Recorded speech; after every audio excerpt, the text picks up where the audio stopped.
They call him Flip. The Jazz drafted him with the 32nd pick of the NBA draft. Is there a chance they really have something here? It's next on Locked on Jazz. Bum bum bum bum bum bum bum bum bum bum bum bum bum.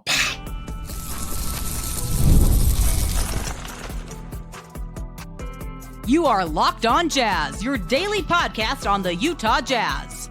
Part of the Locked on Podcast Network. Your team every day. How are you? I'm David Locke, radio voice of the Utah Jazz, Jazz NBA insider. This is Locked on Jazz. It is your daily podcast on the Utah Jazz, giving you insight, expertise, geeky numbers, hopefully making it way better to be a Jazz fan each and every day. We are free on all podcasting apps and on YouTube, and we have a daily newsletter called Locked on Jazz that is free. You exclusively get Emptying the Noggin. You'll get extended late game watches, all sorts of things for free. Go to Locked On Daily and sign up for that right now. Thank you very much for making Locked On Jazz your first listen. And for the everydayers, you're simply the best. This is the Locked On Podcast Network, your team every day. Here's what I've got today. Quite honestly, I think I got too much stuff, but let's see if we can get to all of it. I've got Trends Monday coming your direction. I have what do we do about the injuries in the NBA? It's a problem. This win over the Spurs, 2 plays with Lauri that were super, super cool. Will Hardy's offensive variety, but let's start with the guy they call Flip, Kyle Filipowski, 6'11", 250-pounder, out of Duke, slid on draft night to the 32nd pick of the draft. And I'll be totally honest. When I scouted him as a draft prospect, I didn't love him. And my cop-out can be, I didn't love him as the 13th, 14th, 15th pick, but, we got him at 32, so that's fine. What I watched the other night is a guy that, frankly, is good enough to have been on a draft that's been not very good, a top 10 pick. In a draft that really almost no one other than Jalen Wells, who's a second-round pick. Rasha Shea had a nice 33-point game the other day. But otherwise, this draft class is one of the biggest unmitigated disasters of a draft class in the opening 10 games of NBA season. And Kyle Filipowski's having the game he had the other night. It's impressive. So let's walk through why. He's got a unique skill set. At 6'11", he sees the game like a point guard. He can bring it up the floor. He got a little out of hand with that late in the game and how to play, whereas the great Walt Frazier says, sometimes you dribble the ball and sometimes it dribbles you. But I think what I've seen out of Filipowski is the forgotten skill when scouting, at least from my standpoint, but I think universally, is passing.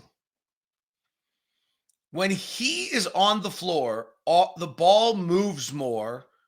He moves it. It's contagious. He instinctually is a passer, not exclusively. He scored, I think, 17, 18 points a game at Duke and was impressively completely willing to take it to the rack the other night on when nothing else went well against Victor Wembanyama, drew a foul and actually got to the line, had a successful chance doing it. So it's not as though he's a passive offensive player in any way. I mean, this is a guy, as I said, 16 points a game at Duke. He took, 500 shots a year at Duke. Like, this was not a passive player, but he is an instinctual passer. Part 2 is size makes passing easier. So when you have size at 6'11" and you're at the elbow and you can see the floor, you can pass in a way that guys at 6'1" or 2 like Isaiah Collier, I don't know what they have him listed at. I heard everyone was calling him 6'5". He is not 6'5". He is not a tall man for an NBA player. That is a harder pass. So his passing windows are much bigger than most guys.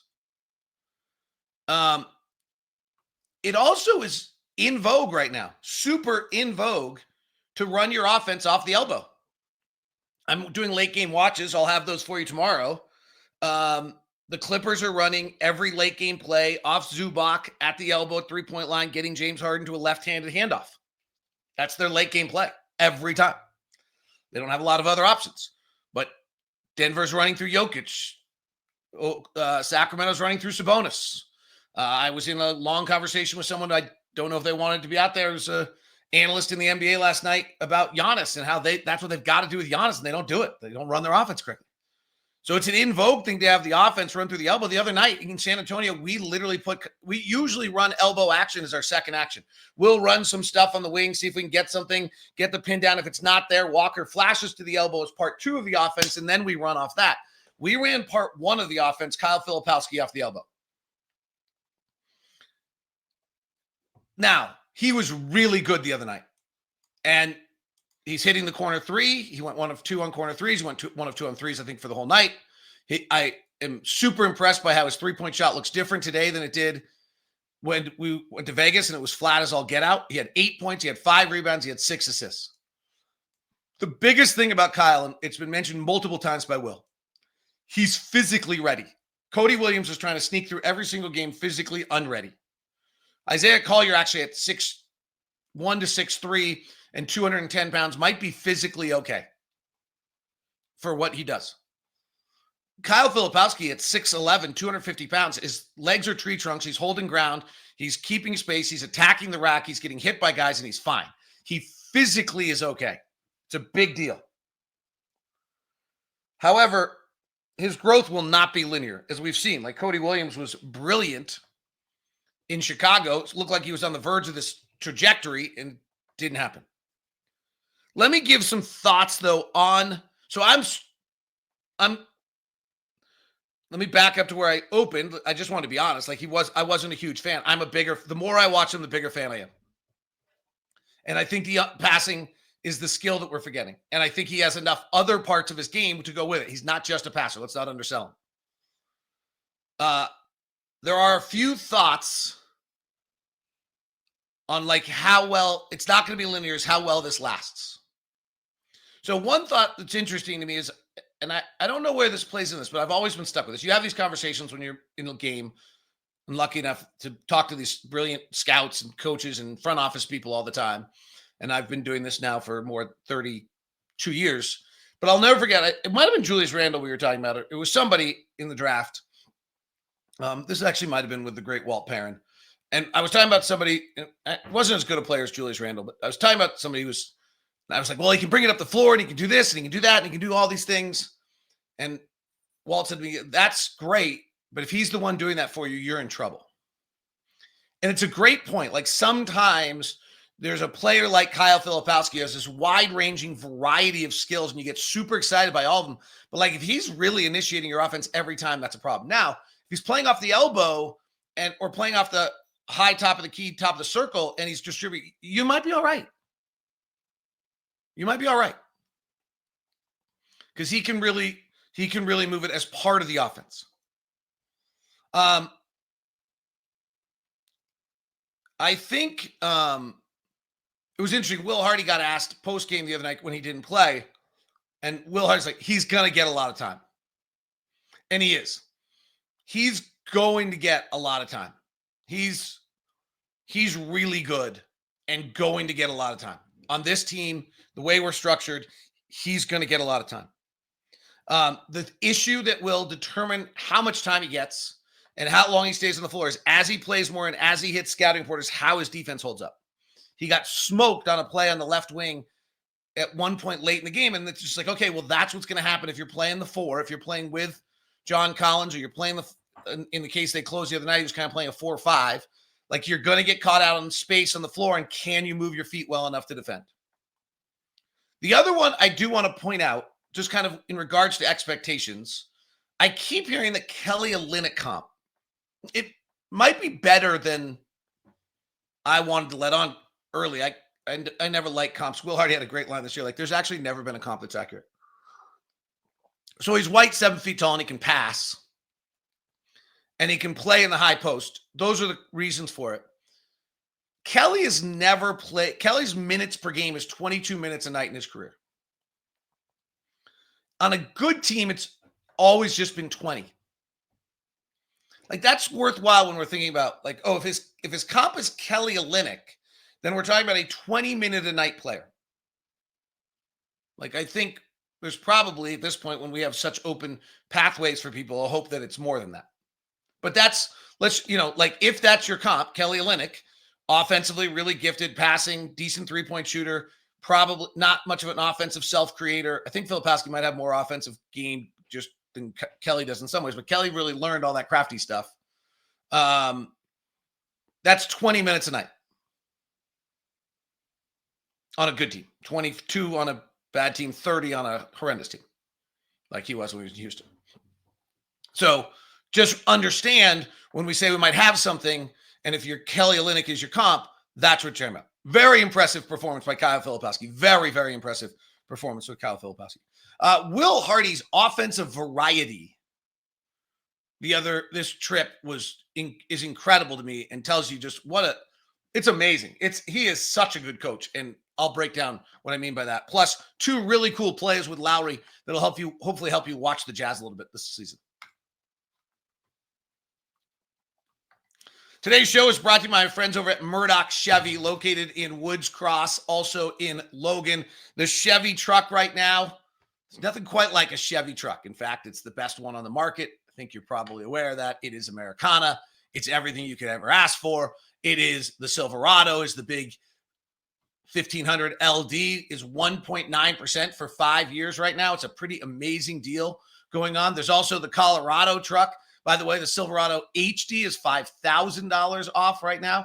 So there are great deals. It is time for it to get going. There's also the red tag sale, 0% APR on select popular models right now over at Murdoch Chevy. If you're going to head over, email me first at dlock09@gmail.com. Let's get you the VIP treatment in either Woods Cross or in Logan at Murdoch Chevy. The Silverado and the Colorado, both something to behold. Today's show is also brought to you by Game Time. Download the Game Time app today and get your game on. Let's call it that. That's right.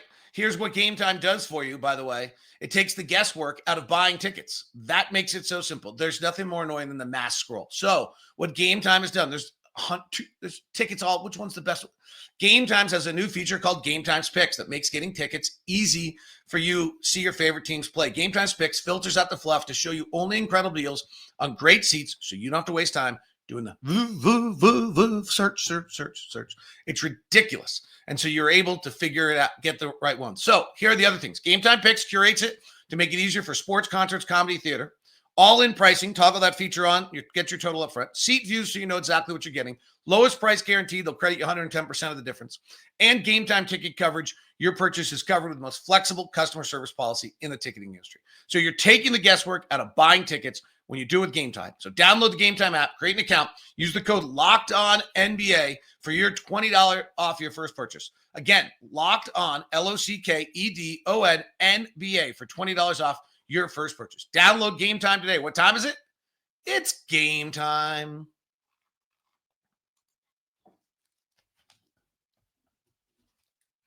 Thanks for making Locked On Jazz your first listen today. Appreciate it. Jazz offensive variety.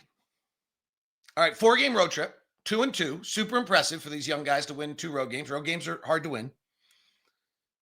Listen, the pick and roll. On the first night in Denver, we ran 36. On the second night in Chicago, we ran 61. Then we went to Milwaukee and ran 49, and then we ran 41 against the Spurs. We had a range of 20.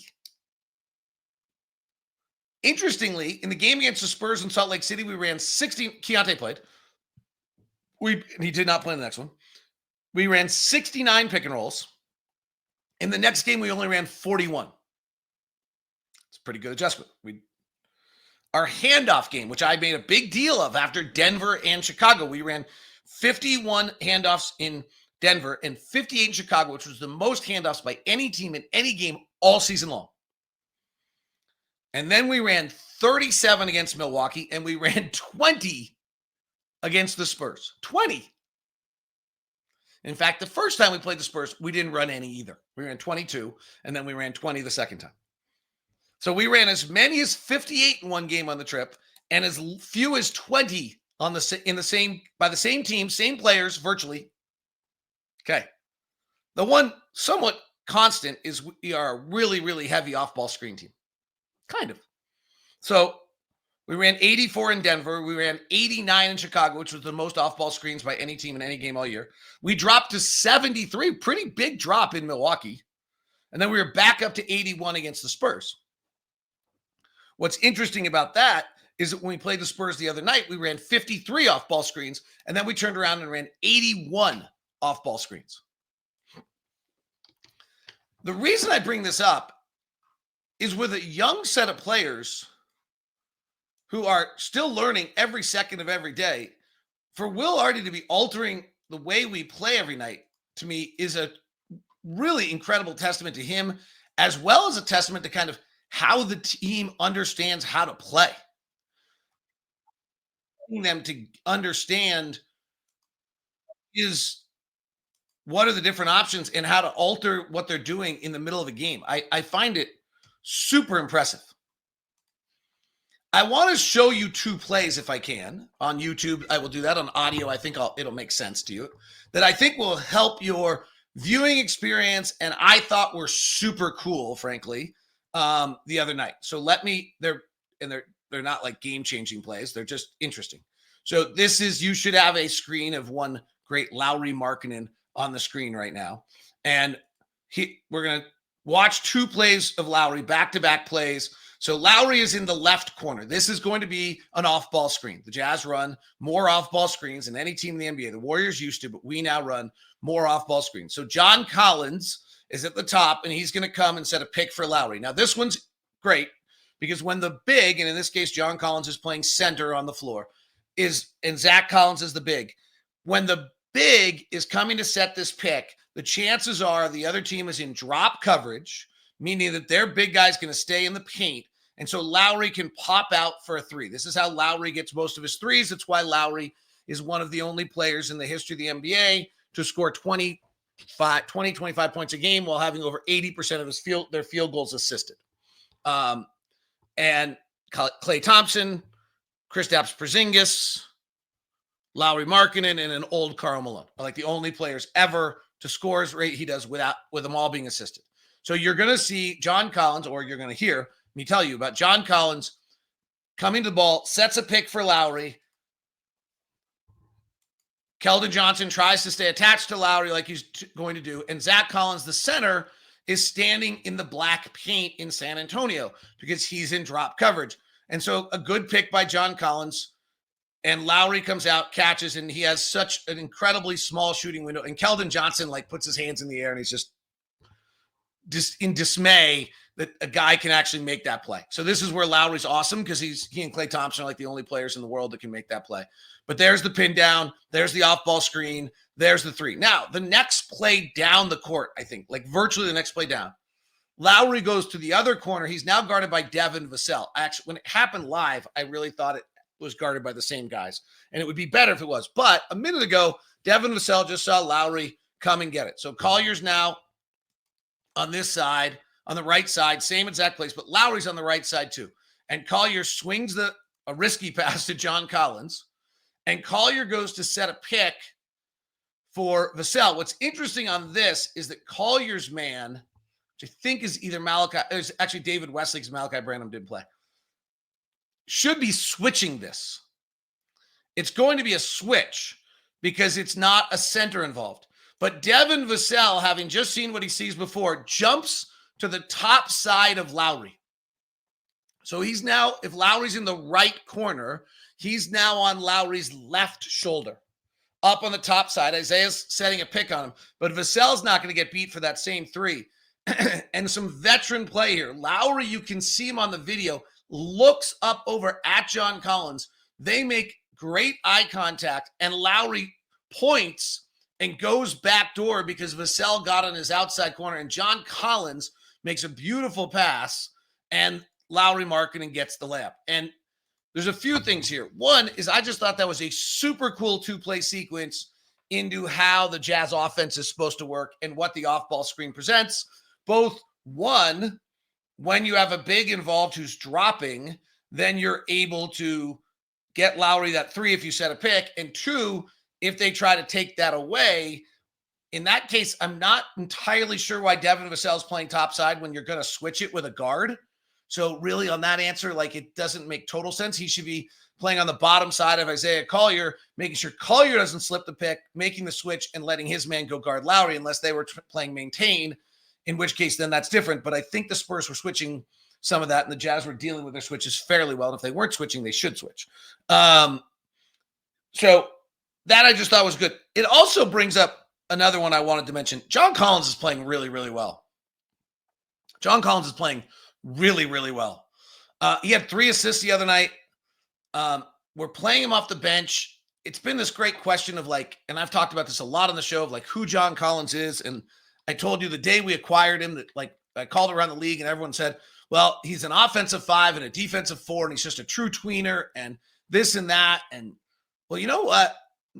Like John Collins had not come off the bench since 2019 when he came off the bench last year for 2 games. But he had started every single game he'd ever played since 2019. He had started all but about 60 games he ever played in his NBA career, 50 of them his rookie year and 2 of them his sophomore year. And then his 3rd, 4th, 5th, 6th, 7th year, he started every game except for 2 last year. Maybe the answer on John Collins is he comes off the bench because he's really good at this. Now, he's playing a few less minutes than he's ever played before, and he probably doesn't love that. But he's averaging 16 points, 7 rebounds, 3 assists. His offensive game is not suddenly bogarting the game away from anyone else. He's probably the right guy to be taking shots when he's on the floor. He is not getting beat defensively because he's playing top-tier guys. The weakness he has of length does not seem to be an issue. We noticed the other when we play Sacramento in the minute Walker went off the floor, Sabonis just goes to the rim every single time.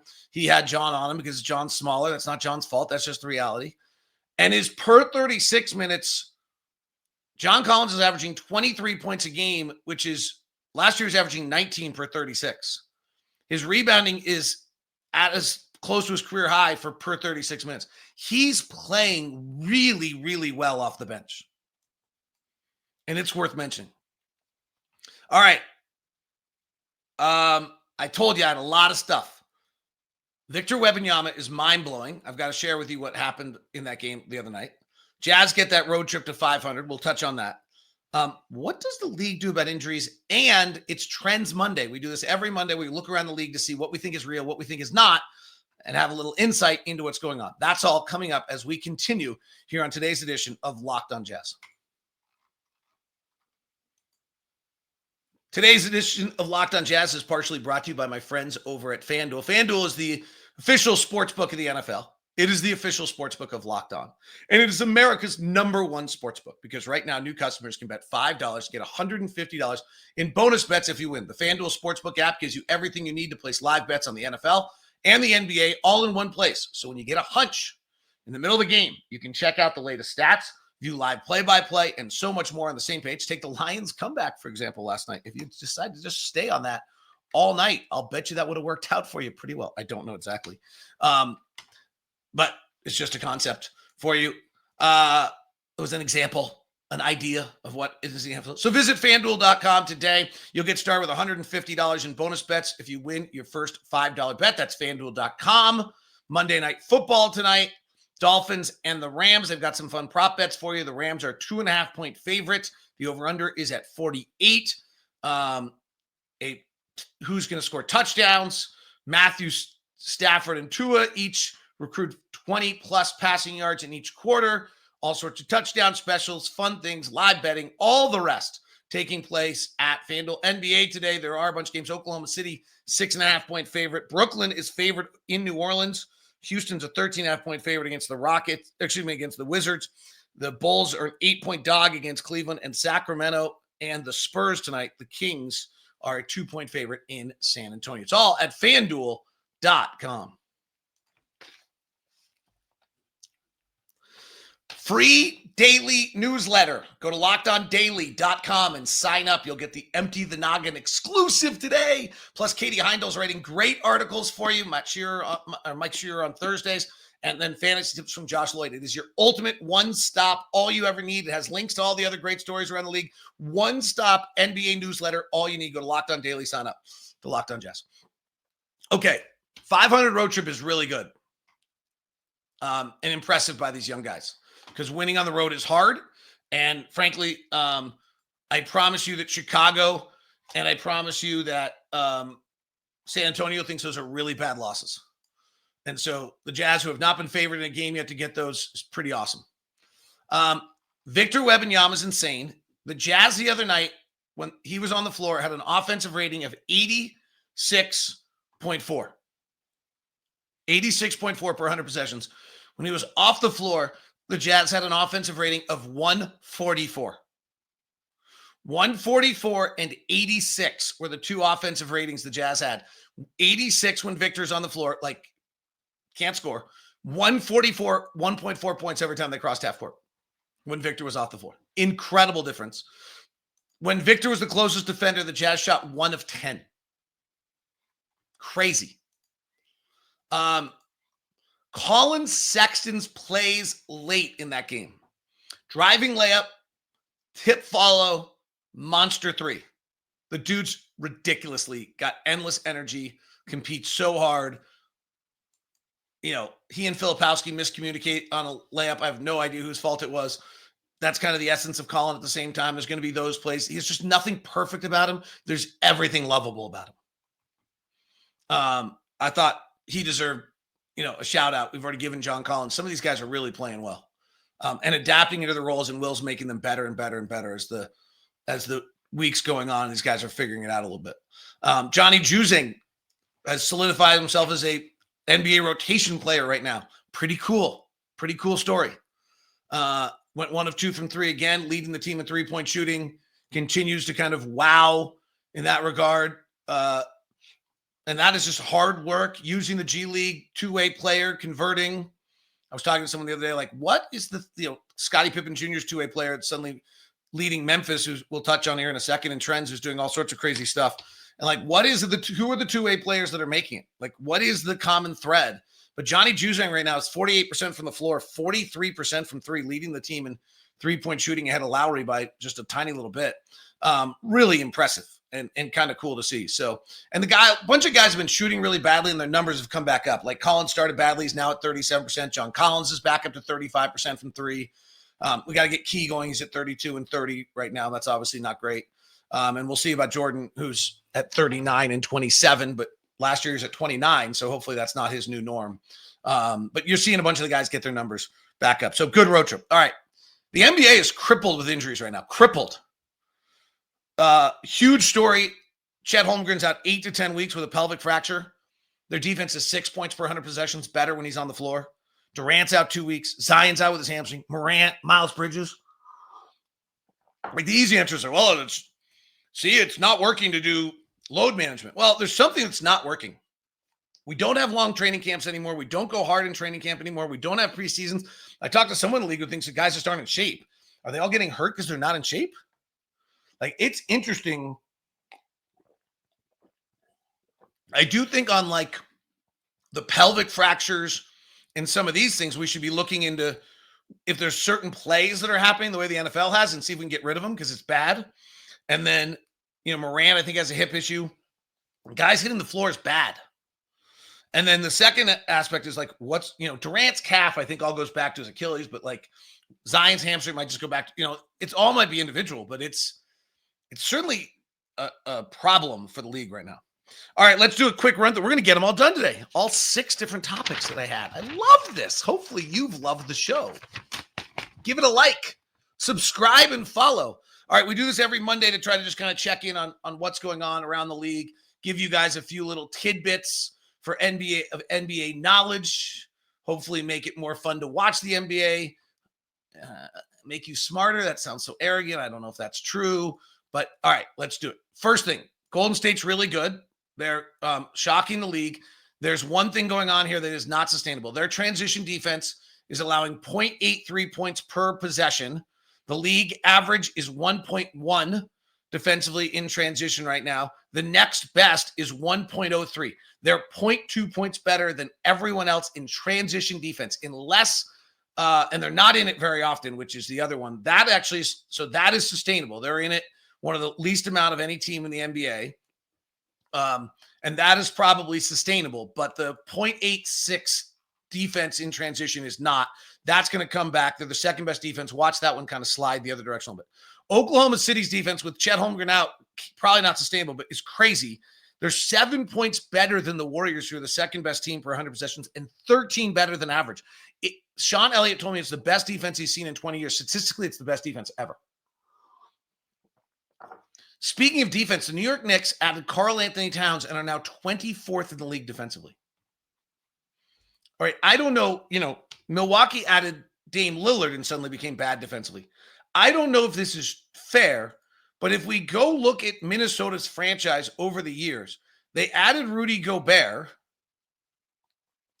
and then the year prior to adding Rudy Gobert, I think with Karl Anthony Towns as their best defensive player, they were actually a pretty good defensive team. I think they were like 13th in the league, 14th in the league, and then they added Rudy. The year prior to that, though, they were 28th, and the year prior to that, they were 21st, and the year prior to that, they were 24th.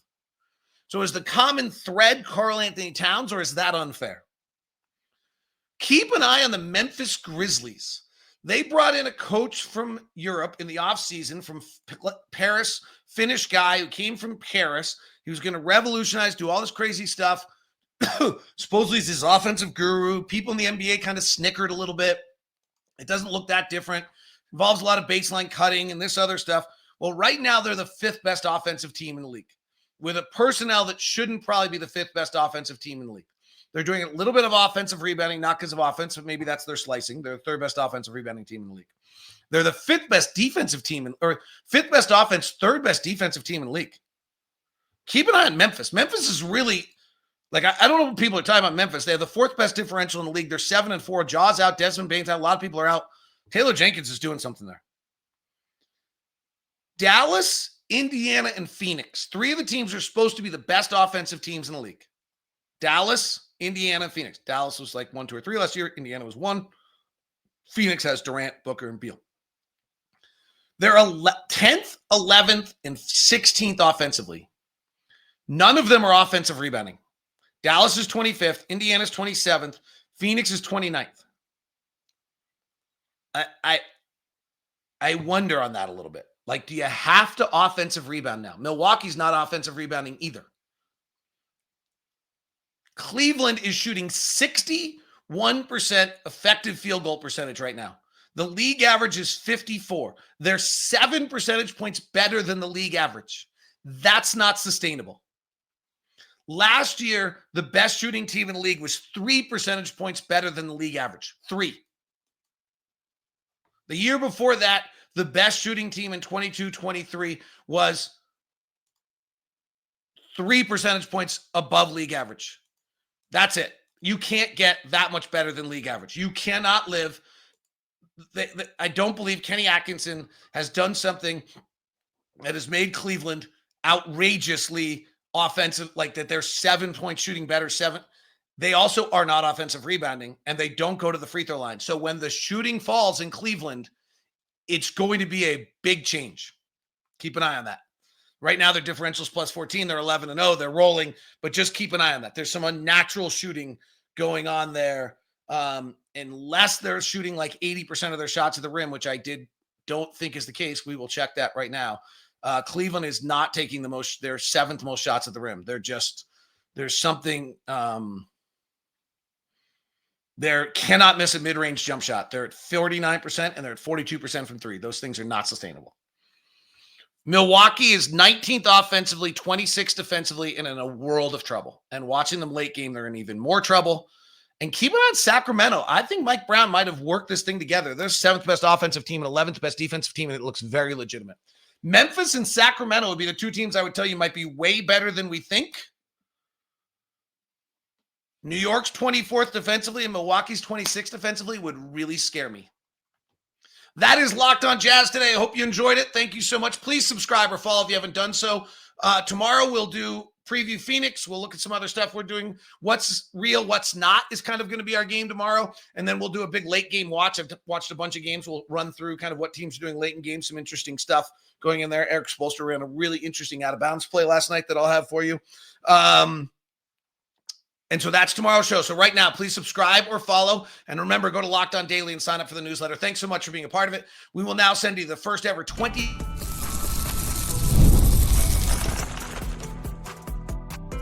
You are Locked On Jazz. That's the wrong one. We'll now send you the 24/7 NBA channel. If you're on audio, go to Locked On NBA, 2 episodes a day now for you on Locked On NBA.